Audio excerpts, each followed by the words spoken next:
Credit card ഇതെടുക്കാൻ ഇന്നും പലർക്കും പേടിയാണ്. എനിക്ക് അങ്ങനെ തന്നെയായിരുന്നു. 9 വർഷം മുന്നെയാണ് എനിക്ക് ആദ്യത്തെ ക്രെഡിറ്റ് കാർഡ് കിട്ടുന്നത്. അതായത് 2011 ജൂൺ.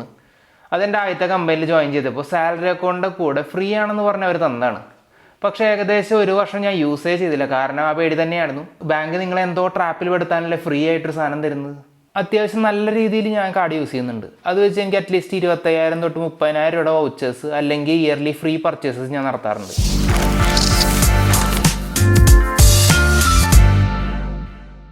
മിസ്റ്റർ ആട്ടൻ്റെ പുതിയൊരു പ്രൊഡക്റ്റ് ഇൻഫോർമേഷൻ വീഡിയോയിലേക്ക് എല്ലാവർക്കും സ്വാഗതം. ഞാൻ വിഷ്ണുദാസ്. എന്താണ് ക്രെഡിറ്റ് കാർഡ് എന്നറിയണോ? നിങ്ങൾ ക്രെഡിറ്റ് കാർഡ് എടുക്കാൻ പ്ലാൻ ചെയ്യുന്ന ഒരാളാണോ? എങ്കിൽ ഏത് കാർഡ് എടുക്കണം? ഓൾറെഡി ആകെ ഒരു ക്രെഡിറ്റ് കാർഡ് യൂസ് ചെയ്യുന്നുണ്ടാവും. ക്രെഡിറ്റ് കാർഡ് കൊണ്ട് മാക്സിമം എങ്ങനെ ബെനിഫിറ്റ് നേടാം? എങ്കിൽ ഈ വീഡിയോ മുഴുവൻ നിങ്ങൾ തീർച്ചയായിട്ടും കാണണം. കഴിഞ്ഞ 9 വർഷമായിട്ട് ക്രെഡിറ്റ് കാർഡ് ഉപയോഗിക്കുന്ന ഒരാളാണ് ഞാൻ. അതിലൊരു വർഷം കൂട്ടണ്ട, കയ്യിലുണ്ടായിരുന്നേ ഉള്ളൂ, ഉപയോഗിച്ചില്ല. എനിക്ക് മൊത്തം 8 ക്രെഡിറ്റ് കാർഡ്സ് ഉണ്ട്. പക്ഷെ എല്ലാം ഞാൻ കൈ കൊണ്ട് നടക്കാറില്ല. എൻ്റെ ഏറ്റവും ബെനിഫിറ്റുള്ള കാർഡുകൾ മാത്രമേ ഞാൻ എൻ്റെ പേഴ്സിൽ കയ്യിൽ വയ്ക്കാറുള്ളൂ. എൻ്റെ പല ഫ്രണ്ട്സും പറഞ്ഞു കേട്ടിട്ടുണ്ട്, ഒരെണ്ണം തന്നെ മാനേജ് ചെയ്യാൻ പെടാപ്പാട് വിടുന്നുണ്ട്, നീ ഇതെങ്ങനെ ഇത്രയും കാർഡ് മാനേജ് ചെയ്യണം? അതിന് നമ്മൾ കാർഡ് എടുക്കുമ്പോൾ കുറച്ച് കാര്യങ്ങൾ ശ്രദ്ധിച്ചാൽ മാത്രം മതി. ഏറ്റവും യൂസ്ഫുള്ളായ ബാങ്ക് പ്രൊഡക്റ്റ് ക്രെഡിറ്റ് കാർഡ് എന്നാണ് എൻ്റെ പേഴ്സണൽ ഒപ്പീനിയൻ. അത് എന്തുകൊണ്ടാണെന്ന് നിങ്ങൾക്ക് ഈ വീഡിയോ മുഴുവൻ കണ്ടു കാണുമ്പോൾ മനസ്സിലാവും. എന്താണ് ക്രെഡിറ്റ് കാർഡ് എന്നറിയാത്തവർക്കായിട്ട് എന്നെക്കൊണ്ട് പറ്റുന്ന പോലെ സിമ്പിളായി ഞാൻ പറഞ്ഞുതരാം. ഡെബിറ്റ് കാർഡ് എല്ലാവർക്കും അറിയാമെന്ന് ഞാൻ കരുതുന്നു. അതായത് നമ്മുടെ ബാങ്ക് അക്കൗണ്ടിലുള്ള പൈസ പിൻവലിക്കാൻ തരുന്ന ATM കാർഡ് തന്നെയാണ് ഡെബിറ്റ് കാർഡ്. അതായത് നമ്മുടെ ബാങ്ക് അക്കൗണ്ടിൽ പണം ഉണ്ടെങ്കിൽ മാത്രമേ ഡെബിറ്റ് കാർഡ് ഉപയോഗിച്ച് ട്രാൻസാക്ഷൻ നടത്താൻ പറ്റൂ. എന്നാൽ ക്രെഡിറ്റ് കാർഡ് നമ്മുടെ ഡെബിറ്റ് കാർഡ് പോലെ തന്നെയാണ്, പക്ഷേ ഇതിന് ബാങ്ക് അക്കൗണ്ടിൽ പൈസ വേണ്ട. ഒരു ക്രെഡിറ്റ് കാർഡ് അപ്രൂവ് ആയി അയാൾക്ക് കയ്യിൽ ലഭിക്കുമ്പോൾ അയാൾക്ക് ഇത്ര രൂപ വരെ ആ കാർഡ് ഉപയോഗിച്ച് ഔട്ട്ലെറ്റ് അല്ലെങ്കിൽ ഓൺലൈൻ പേയ്മെൻറ്റ് നടത്താൻ സാധിക്കും. അത്യാവശ്യ ഘട്ടങ്ങളിൽ ATM നിന്ന് പണം എടുക്കാനും സാധിക്കും. അതായത് ബാങ്ക് നിങ്ങൾക്ക് പലിശയില്ലാതെ കുറച്ച് ദിവസത്തേക്ക് ലോൺ തരുന്ന പോലെയാണ് ക്രെഡിറ്റ് കാർഡ്. ATM നിന്ന് ക്യാഷ് എടുക്കുന്നതിന് ഒരുപാട് കണ്ടീഷൻസ് ഉണ്ട്. അതിലൊക്കെ നമുക്ക് ഈ വീഡിയോ മുന്നോട്ട് പോകുമ്പോൾ മനസ്സിലാവും. എൻ്റെ ട്രാൻസാക്ഷൻസിൻ്റെ 90% ഞാൻ ക്രെഡിറ്റ് കാർഡ് ഉപയോഗിച്ചാണ് ചെയ്യാറ്. ഇൻക്ലൂഡിങ് ഞാൻ ബാംഗ്ലൂർ താമസിക്കുന്ന വീടിൻ്റെ റെൻ്റ് അടക്കം ഞാൻ എൻ്റെ ക്രെഡിറ്റ് കാർഡ് ഉപയോഗിച്ചാണ് ഹൗസ് ഓണറുടെ ബാങ്ക് അക്കൗണ്ടിലേക്ക് ട്രാൻസ്ഫർ ചെയ്യുന്നത്. അതെങ്ങനെയെന്നും അതിൽ നിന്ന് കിട്ടുന്ന ബെനിഫിറ്റ്സ് ഒക്കെ അറിയാൻ ഞാൻ മുകളിൽ കൊടുത്ത ലിങ്ക് ക്ലിക്ക് ചെയ്ത് ഇതിന് മുന്നേ ചെയ്ത KSEB ബിൽ പേയ്മെൻറ്റ് വീഡിയോ കണ്ടാൽ മതി. അതിൽ റെൻറ്റിൻ്റെ കാര്യം ഞാൻ പറഞ്ഞിട്ടുണ്ട്. എന്താണ് credit card advantages and disadvantages? എന്തിനാണ് ഇത്രയും കാർഡ് ഞാൻ കൈവച്ചിരിക്കുന്നത്? എൻ്റെ പേഴ്സണൽ എക്സ്പീരിയൻസ് ആണ് ഞാൻ ഈ വീഡിയോയിൽ ഷെയർ ചെയ്യുന്നത്. ആദ്യം എല്ലാ ക്രെഡിറ്റ് കാർഡ്സിനെയും പൊതുവെയുള്ള അഡ്വാൻറ്റേജസ് പറയാം. മെയിൻ അഡ്വാൻറ്റേജ് ഞാൻ നേരത്തെ പറഞ്ഞല്ലോ, ഇൻട്രസ്റ്റ് ഫ്രീ ട്രാൻസാക്ഷൻ. അത് 20 മുതൽ 50 ദിവസത്തേക്ക് വരെ കിട്ടും. ഈ കാലയളവിൽ ATM വിഡ്രോൾ ഒഴികെ വേറെ ഏത് ട്രാൻസാക്ഷനും നിങ്ങൾ 1 രൂപ പോലും ഇൻട്രസ്റ്റ് കൊടുക്കണ്ട. ഒരു ഉദാഹരണം പറയാം. അതായത് നിങ്ങളുടെ ക്രെഡിറ്റ് കാർഡിൻ്റെ ബില്ലിംഗ് തീയതി വരുന്നത് 1-ാം തീയതി ആണെങ്കിൽ മെയ് 1-ാം തീയതി നിങ്ങൾ ക്രെഡിറ്റ് കാർഡ് ഉപയോഗിച്ച് 25,000 രൂപ ട്രാൻസാക്ഷൻ നടത്തി വയ്ക്കുക. അതിൻ്റെ ബില്ല് വരുന്നത് ജൂൺ 1-നായിരിക്കും. ബില്ല് ജനറേറ്റ് ആയ ഏകദേശം 20 ദിവസത്തിനുള്ളിലാണ് ഡ്യൂ ഡേറ്റ് വരുന്നത്. ഏതാണ് ലാസ്റ്റ് ഡേറ്റ് എന്നൊക്കെ ബില്ലിൽ കറക്റ്റായിട്ട് കൊടുത്തിട്ടുണ്ടാവും. ആ ബില്ല് നിങ്ങൾക്ക് ഇമെയിലായിട്ട് വരുന്നതാണ്. ആ ഒരു ദിവസത്തിനുള്ളിൽ നിങ്ങൾ എടുത്ത തുക തിരിച്ചടച്ചാൽ മതി. അതായത് മെയ് 1-ാം തീയതി നിങ്ങൾ ക്രെഡിറ്റ് കാർഡ് ഉപയോഗിച്ച് നടത്തിയ ട്രാൻസാക്ഷന് ബാങ്കിന് റീപേയ്മെൻറ്റ് നടത്തേണ്ടത് ജൂൺ 20-ാം തീയതിക്കുള്ളതാണ്. ഈ 50 ദിവസത്തേക്ക് നിങ്ങൾ 1 രൂപ പോലും ബാങ്കിന് പലിശയായിട്ട് കൊടുക്കേണ്ടി വരില്ല. നിങ്ങൾ എത്ര രൂപയാണ് എടുത്തത് ആ രൂപ തന്നെ തിരിച്ചത്. അതായത് നിങ്ങളെടുത്ത ആ 25,000 രൂപ തന്നെ തിരിച്ചടച്ചാൽ മതി. ഇതുപോലെ തന്നെ നിങ്ങൾ മെയ് 30-ന് ഒരു 20,000 രൂപയുടെ ട്രാൻസാക്ഷൻ നടത്തി വയ്ക്കുക. അതിൻ്റെ ബില്ലും ജൂൺ 1-ാം തീയതി തന്നെയാണ് ജനറേറ്റ് ആവുന്നത്. അതിൻ്റെ ഡ്യൂ ഡേറ്റ് വരുന്നതും ജൂൺ 20-ന് തന്നെയാണ്. ഇവിടെ നിങ്ങൾക്ക് കിട്ടുന്നത് പലിശ ഇല്ലാത്ത 20 ദിവസമാണ്. രണ്ടാമത്തെ അഡ്വാൻറ്റേജ് ആണ് ഈ ക്രെഡിറ്റ് കാർഡ് ഉപയോഗിക്കുമ്പോൾ കിട്ടുന്ന പോയിന്റ്സ്. അത് ഉപയോഗിച്ച് നമുക്ക് പല പ്രൊഡക്ട്സ് വാങ്ങാനോ ക്യാഷ് ബാക്ക് നേടാനോ സാധിക്കും. അത് ഓരോ ബാങ്ക് ടു ബാങ്ക് ഡിഫറൻ്റ് ആയിരിക്കും. സെയിം ബാങ്കിലെ കാർഡ് ടു കാർഡും ഡിഫറൻ്റ് ആയിരിക്കും. കാർഡ് എടുക്കുമ്പോൾ തന്നെ നമ്മൾ കുറച്ചുകൂടി കാര്യങ്ങൾ ശ്രദ്ധിച്ചാൽ നമുക്ക് കുറച്ചധികം റിവാർഡ് പോയിന്റ്സും ഓഫേഴ്സും കിട്ടുന്ന ഒരു കാർഡ് നമുക്ക് നോക്കിയെടുക്കാം. ഇത് നമുക്കൊരു അഡീഷണൽ ബെനിഫിറ്റും കൂടിയാണ്. അത്യാവശ്യം നല്ല രീതിയിൽ ഞാൻ കാർഡ് യൂസ് ചെയ്യുന്നുണ്ട്. അത് വെച്ച് എനിക്ക് അറ്റ്ലീസ്റ്റ് 25,000 തൊട്ട് 30,000 രൂപയുടെ വൗച്ചേഴ്സ് അല്ലെങ്കിൽ ഇയർലി ഫ്രീ പർച്ചേസസ് ഞാൻ നടത്താറുണ്ട്. ഇത് കണ്ടോ, ഇതെനിക്ക് സിറ്റി ബാങ്കിൽ നിന്ന് ഫ്രീ ആയിട്ട് കിട്ടിയതാണ്. 11,000 രൂപയുടെ ആമസോൺ വൗച്ചർ. ഈ വൗച്ചേഴ്സ് എങ്ങനെ കിട്ടി? എൻ്റെ കയ്യിലുള്ള 8 കാർഡും ആ കാർഡ് ഉപയോഗിച്ച് കിട്ടുന്ന പോയിന്റ്സ്, എങ്ങനെ മാക്സിമം പോയിന്റ്സ് നേടാം, ഏതൊക്കെയാണ് ഞാൻ യൂസ് ചെയ്യുന്ന കാർഡ്, ഈ ഡീറ്റെയിൽസ് ഒക്കെ വെച്ച് ഞാൻ ഈ വീഡിയോയുടെ പാർട്ട് 2 ഞാൻ ചെയ്യുന്നുണ്ട്. ക്രെഡിറ്റ് കാർഡിൻ്റെ മറ്റൊരു സവിശേഷതയാണ് ഇൻ്റർനാഷണൽ പേയ്മെൻറ്റ് ഫെസിലിറ്റി. അതായത് നമ്മുടെ കയ്യിലുള്ള ATM card net banking use ചെയ്തിട്ട് ഇൻ്റർനാഷണൽ പേയ്മെൻറ്റ്സ് നടത്താൻ സാധിക്കില്ല. അത് ചെയ്യാൻ ബാങ്കിൻ്റെ എക്സ്ട്രാ പെർമിഷൻ വേണം. എന്നാൽ ക്രെഡിറ്റ് കാർഡ് ഉണ്ടെങ്കിൽ ഇത് വളരെ ഈസി ആയിട്ട് ചെയ്യാൻ സാധിക്കും. ക്രെഡിറ്റ് കാർഡിൻ്റെ മറ്റൊരു അഡ്വാൻറ്റേജ് ആണ് കൺവീനിയൻസ് ആൻഡ് ട്രാൻസാക്ഷൻ ഹിസ്റ്ററി. അതായത് നമ്മൾ കുറച്ച് വലിയ തുക കയ്യിൽ കൊണ്ട് നടക്കുന്നതിനേക്കാളും നല്ലത് ഒരു കാർഡ് രൂപത്തിൽ നമ്മുടെ പോക്കറ്റിലുള്ളത് എന്തുകൊണ്ട് സേഫ് അല്ലേ? ഇതിൽ നിന്ന് ട്രാൻസാക്ഷൻ നടത്താൻ ഒരു OTP-യോ ഒരു പിൻ നമ്പറോ അത്യാവശ്യമാണ്. അപ്പോൾ സെക്യൂരിറ്റിയുടെ കാര്യം പ്രശ്നമല്ല. പിന്നെ നമ്മൾ നടത്തുന്ന എല്ലാ ട്രാൻസാക്ഷൻ ഹിസ്റ്ററിയും മാസാമാസം ബില്ല് വരുമ്പോൾ അതിലുണ്ടാവും. അപ്പോൾ നമ്മുടെ ചിലവുകൾ എന്തൊക്കെയാണെന്നുള്ളൊരു ഐഡിയയും കിട്ടും നമുക്ക്.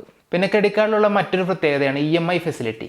ക്രെഡിറ്റ് കാർഡ് ഡിഫോൾട്ടായിട്ട് തന്നെ നമുക്ക് EMI ആക്കാനുള്ള ഓപ്ഷൻസ് ഉണ്ട്. ഇപ്പോൾ ചില ഡെബിറ്റ് കാർഡിന് ഈ ഓപ്ഷൻസ് ഉണ്ട്. പക്ഷേ അത് നമ്മുടെ ബാങ്കിൽ പറഞ്ഞിട്ട് നമ്മുടെ ട്രാൻസാക്ഷൻ ഹിസ്റ്ററി നോക്കിയിട്ട് നമ്മുടെ ബാങ്ക് അത് എനേബിൾ ചെയ്ത് തരണം. എന്നാൽ മാത്രമേ നമുക്കത് EMI facility debit card use ചെയ്യാൻ പറ്റൂ. ക്രെഡിറ്റ് കാർഡിൽ ഈ ഓപ്ഷൻ ഡിഫോൾട്ടായിട്ട് അവൈലബിൾ ആണ്. ഒരുവിധ എല്ലാ ഓൺലൈൻ വെബ്സൈറ്റിലും EMI ഫെസിലിറ്റി ലഭ്യമാണ്. സ്പെഷ്യലി ആമസോൺ, ഫ്ലിപ്കാർട്ട്, എന്നാൽ നിങ്ങൾ ശ്രദ്ധിക്കേണ്ട ഒരു കാര്യം, EMI ആക്കുമ്പോൾ 13 മുതൽ 18% വരെ പലിശ ബാങ്ക് ഈടാക്കും. ചില സ്പെഷ്യൽ ഓഫേഴ്സ് വരുമ്പോൾ നോ കോസ്റ്റ് EMI എന്ന പേരിൽ ഇൻട്രസ്റ്റ് ഫ്രീ ആയിട്ട് EMI ലഭിക്കാറുണ്ട്. അപ്പോൾ ഇതൊക്കെയാണ് ക്രെഡിറ്റ് കാർഡിൻ്റെ പൊതുവെയുള്ള മെയിൻ അട്രാക്ഷൻസും അഡ്വാൻറ്റേജസും. എന്നാൽ നമ്മൾ ശരിയായി ചെറിയ കാര്യങ്ങൾ പോലും നോക്കിയിട്ട് ചെയ്തില്ലെങ്കിൽ ഇത് വലിയൊരു ട്രാപ്പിൽ നമ്മൾ അകപ്പെടുത്തുകയാണ് ചെയ്യുന്നത്. അതിലേക്കാണ് നമ്മൾ അടുത്ത് കിടക്കുന്നത്. അപ്പോൾ ഇനി ഡിസഡ്വാൻറ്റേജസ് കിടക്കാം. ഒന്നാമത്തെ കാര്യം, ഡ്യൂ ഡേറ്റിനുള്ളിൽ തന്നെ നിങ്ങളെടുത്ത മുഴുവൻ തുക നിങ്ങൾ തിരിച്ചടച്ചില്ലെങ്കിൽ എന്നാണ് നിങ്ങൾ ട്രാൻസാക്ഷൻ നടത്തിയത് അന്ന് മുതൽ നിങ്ങളെടുത്ത തുകയ്ക്ക് ഏകദേശം 36% വരെ ആനുവലൈസ്ഡ് പലിശ നൽകേണ്ടി വരും. പിന്നത്തെ കാര്യം, ഒരിക്കലും അത്രയ്ക്ക് അത്യാവശ്യമാണെങ്കിൽ മാത്രമേ ATM നിന്ന് ക്രെഡിറ്റ് കാർഡ് ഉപയോഗിച്ച് ക്യാഷ് വിഡ്രോ നടത്താൻ പാടുള്ളൂ. അങ്ങനെ എടുക്കുകയാണെങ്കിൽ നിങ്ങൾ എന്ന് മുതലാണ് ആ പൈസ എടുത്തത് അന്ന് മുതൽ നിങ്ങൾ ബില്ല് അടയ്ക്കുന്ന ഡേറ്റ് വരെ 36% പലിശ ബാങ്ക് ഈടാക്കുന്നതാണ്.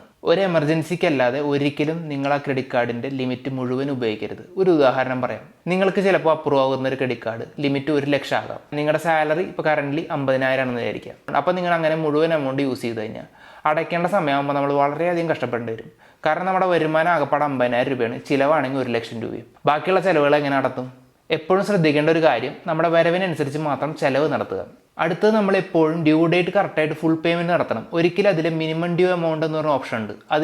അത് കാണിക്കുന്നത് ചെറിയൊരു തുകയായിരിക്കും. അതൊരിക്കലും കൊടുത്ത് ഒഴിവാക്കരുത്. കാരണം അടുത്ത മാസം ബില്ല് വരുമ്പോൾ ബാക്കി വന്ന ആ തുകയ്ക്ക് ഒരു വലിയ തുക നിങ്ങൾ പലിശയായിട്ട് നൽകേണ്ടി വരും.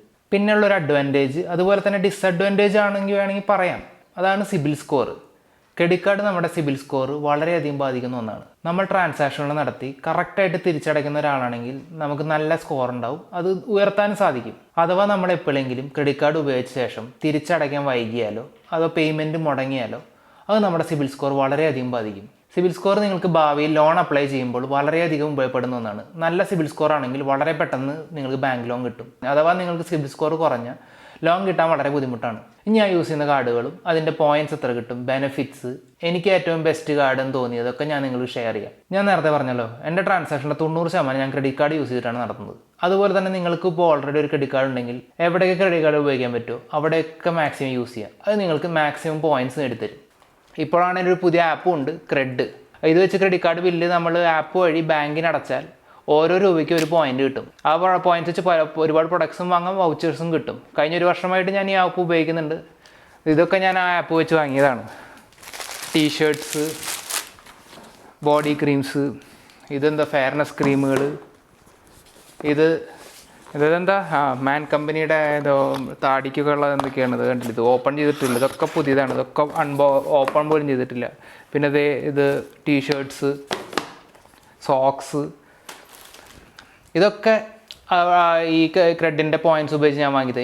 ഇനിയും കുറേ ഐറ്റംസ് ഉണ്ടായിരുന്നു. ഈ ഹുഡീസ് തന്നെ എനിക്ക് ഒരു 5-6 കിട്ടിയിട്ടുണ്ടാവും. ടീഷർട്ട് 4-5 പിന്നെ പല ടൈപ്പ് ക്രീമുകൾ, ഇതൊക്കെ ഞാൻ ഉപയോഗിച്ച്. പിന്നെ കുറേ മൂവി ടിക്കറ്റ്സ്, ഈവൻറ്റ് ടിക്കറ്റ്സ്, ഇടയ്ക്ക് പല സ്റ്റാർ റെസ്റ്റോറൻറ്റ്സിലെ ബൊഫേ വൗച്ചേഴ്സൊക്കെ എനിക്ക് സ്ഥിരം കിട്ടണതാണ്. അപ്പോൾ ആപ്പിൻ്റെ ലിങ്ക് ഞാൻ ഡിസ്ക്രിപ്ഷനിൽ കൊടുത്തിട്ടുണ്ട്, അത് ക്ലിക്ക് ചെയ്ത് ഇൻസ്റ്റാൾ ചെയ്യേണ്ടതാണ്. പ്രത്യേകം ശ്രദ്ധിക്കേണ്ട കാര്യം, ഈ ആപ്പ് ക്രെഡിറ്റ് കാർഡ് യൂസ് ചെയ്യുന്നവർക്ക് മാത്രമേ ഉപയോഗിക്കാൻ പറ്റൂ. കാരണം നിങ്ങൾ ക്രെഡിറ്റ് കാർഡിൽ കൊടുത്തിരുന്ന നമ്പർ വെച്ചിട്ട് വേണം ഈ ആപ്പ് രജിസ്റ്റർ ചെയ്യാൻ. രജിസ്റ്റർ ചെയ്തതിന് ശേഷം നിങ്ങളുടെ കാർഡ് ആഡ് ചെയ്യണം അതിലേക്ക്.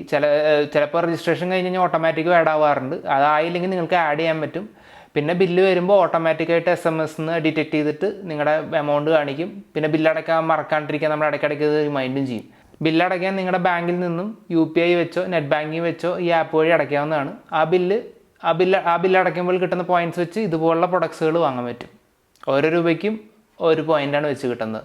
അപ്പോൾ ക്രെഡിറ്റ് കാർഡ് യൂസ് ചെയ്യുന്നതിന് ക്രെഡിറ്റ് കാർഡിൻ്റെ പോയിന്റ്, അതുപോലെ ക്രെഡിറ്റ് കാർഡിൻ്റെ ബില്ല് അടയ്ക്കാൻ ക്രെഡ് ആപ്പ് യൂസ് ചെയ്ത് അടയ്ക്കുമ്പോൾ നമുക്ക് അതിന് എക്സ്ട്രാ പോയിന്റ് വേറെയും കിട്ടുന്നു. അപ്പോൾ ഡബിൾ ബെനിഫിറ്റാണ് നമുക്കിവിടെ കിട്ടുന്നത്. നന്നായി ഒരു ക്രെഡിറ്റ് കാർഡ് ഉപയോഗിച്ചാൽ ഏറ്റവും ബെനിഫിറ്റ് വരുന്ന ഒരു ബെസ്റ്റ് ഫിനാൻഷ്യൽ ബാങ്ക് പ്രൊഡക്റ്റാണ് ക്രെഡിറ്റ് കാർഡ്.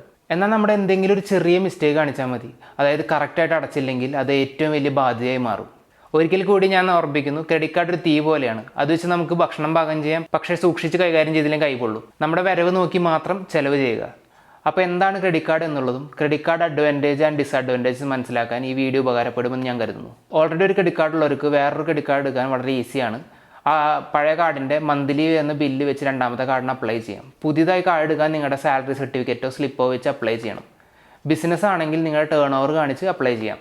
ഇതേ വീഡിയോയുടെ പാർട്ട് 2-ൽ ഞാൻ യൂസ് ചെയ്യുന്ന 8 കാർഡും ആ കാർഡിൻ്റെ എല്ലാ ഫീച്ചേഴ്സ്, ബെനിഫിറ്റ്സ്, ഓരോ കാർഡിൽ നിന്ന് മാക്സിമം എങ്ങനെ പോയിൻറ്റ്സ് നേടാം, എങ്ങനെ ഏറ്റവും ബെനിഫിറ്റായിട്ട് യൂസ് ചെയ്യാം, പിന്നെ ഞാൻ ഏറ്റവും കൂടുതൽ യൂസ് ചെയ്യുന്ന കാർഡ്, ഏറ്റവും യൂസ്ഫുൾ ആണെന്ന് എനിക്ക് തോന്നിയ കാർഡ്, ഇതെല്ലാം ഞാൻ നിങ്ങൾക്ക് ആ വീഡിയോയിൽ ഷെയർ ചെയ്ത് തരാം. നിങ്ങളൊരു ക്രെഡിറ്റ് കാർഡ് ഹോൾഡർ ആണോ അതോ ഇനി പുതിയ കാർഡ് എടുക്കാൻ പ്ലാൻ ചെയ്യുന്ന ഒരാളാണോ എങ്കിൽ പാർട്ട് 2 വീഡിയോ തീർച്ചയായിട്ടും നിങ്ങൾ കണ്ടിരിക്കണം. അതിനുശേഷം മാത്രമേ നിങ്ങൾ കാർഡ് സെലക്ട് ചെയ്യാവൂ. ഈ വീഡിയോ ഇഷ്ടപ്പെട്ട് കാണുമെന്ന് ഞാൻ കരുതുന്നെങ്കിൽ ലൈക്ക് ചെയ്ത് കമൻറ്റ് ചെയ്യുക. ക്രെഡിറ്റ് കാർഡിനെ കുറിച്ച് എന്ത് ഡൗട്ട് ഉണ്ടെങ്കിലും താഴെ കമൻറ്റ് ചെയ്യാവുന്നതാണ്. ഇനി ഇതുപോലുള്ള അടിപൊളി information, reward app, tech, travel and review videos കാണാനായിട്ട് ചാനൽ സബ്സ്ക്രൈബ് ചെയ്ത് ബെല്ലൈക്കൺ നോട്ടിഫിക്കേഷൻ ടേൺ ഓൺ ചെയ്യുക. അപ്പോൾ ഈ വീഡിയോയുടെ പാർട്ട് 2 കാണാം.